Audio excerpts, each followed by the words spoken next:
Imagine how climate change will affect small streams in the Arctic. Will the fish be able to live with changes in temperature and flow? How will their lives change? To better understand this, we decided to explore the distribution of Arctic char in a stream, and we asked ourselves, how do environmental conditions affect the size and distribution of Arctic char? Our hypothesis was the depth, flow, temperature, and larvae amount in the water will affect the size and distribution of the char. We traveled to Lake Ferguson and recorded measurements in the stream called Matapgua. In order to do this, we divided the stream into different reaches based on if they were pools, runs, or riffles. A pool is where the flow is still on a stream and there's only very little movement in the water. A run is where there is smooth running water and there are no waves on the surface, while a riffle is rough flowing water with visible waves.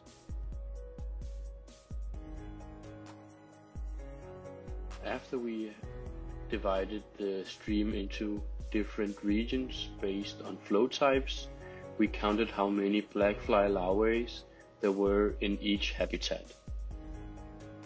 We did it by picking up 2 rocks in each habitat and cleaning them for blackfly larvae into a net. Everything we caught in the net we put into a tray and counted how many blackfly larvae we could see.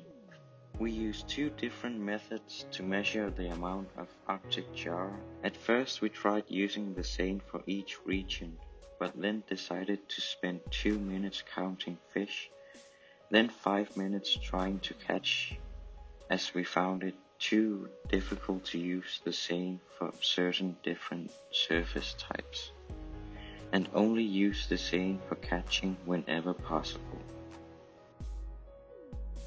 After catching the fish, we used a chemical called trecane to make the fish sleep so that we could measure the length of the fish for each region.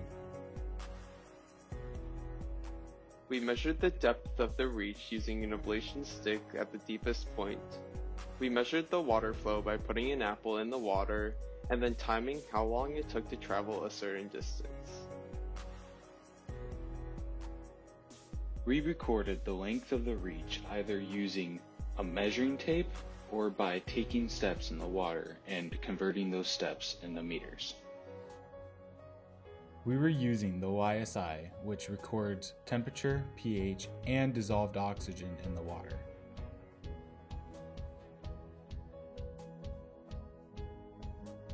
We recorded the measurements in a notebook and then typed them into an Excel spreadsheet, which allowed us to sort the data and create graphs. Our data shows that reaches that were riffles had the highest water flow, and reaches that were pools had the lowest flow. We saw the most fish in pools and the least amount of fish in riffles.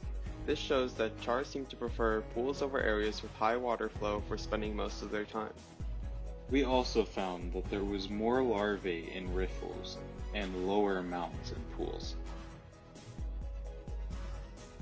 The measurements we collected showed that the longest average fish length was in riffles, but these results could be misleading since we only caught 1 fish in riffles. The longest single fish, which was 15.5 centimeters long, was caught in a pool.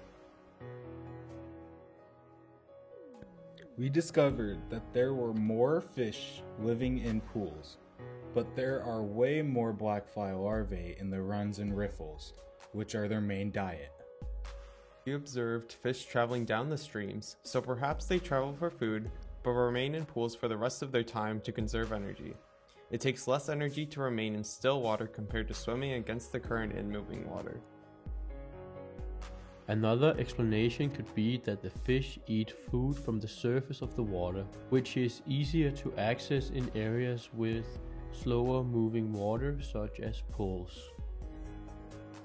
Whatever the explanation is, it appears that the environment does affect the distribution of Arctic char, and if climate change or other factors were to change these environmental conditions, the distribution of the char would be changed as well.